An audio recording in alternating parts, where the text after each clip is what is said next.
This is all wrong. I shouldn't be up here. I should be back in school on the other side of the ocean. Yet you all come to us young people for hope. How dare you? You have stolen my dreams and my childhood with your empty words, and yet I'm one of the lucky ones.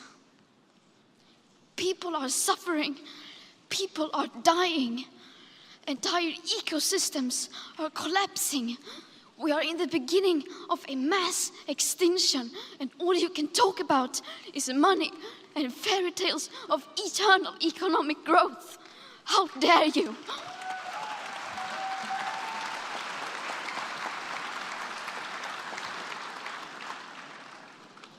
For more than 30 years, the science has been crystal clear. How dare you continue to look away and come here saying that you're doing enough when the politics and solutions needed are still nowhere in sight?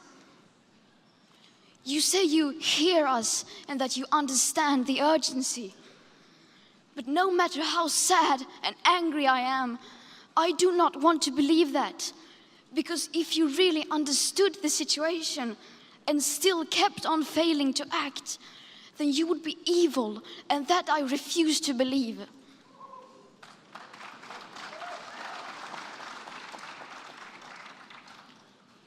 The popular idea of cutting our emissions in half in 10 years only gives us a 50% chance of staying below 1.5 degrees and the risk of setting off irreversible chain reactions beyond human control.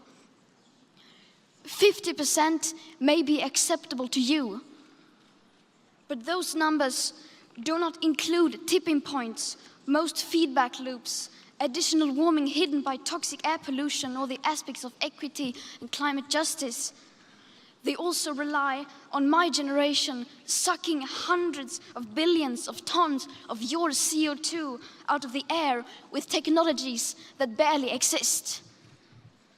So a 50% risk is simply not acceptable to us, we who have to live with the consequences. To have a 67% chance of staying below a 1.5 degrees of global temperature rise, the best odds given by the IPCC, the world had 420 gigatons of CO2 left to emit back on January 1st, 2018. Today, that figure is already down to less than 350 gigatons. How dare you pretend that this can be solved with just business as usual and some technical solutions? With today's emissions levels, that remaining CO2 budget will be entirely gone within less than 8.5 years. There will not be any solutions or plans presented in line with these figures here today, because these numbers are too uncomfortable and you are still not mature enough to tell it like it is. You are failing us. But the young people are starting to understand your betrayal. The eyes of all future generations are upon you. And if you choose to fail us, I say we will never forgive you.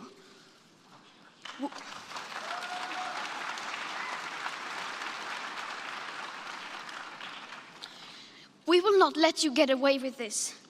Right here, right now, is where we draw the line.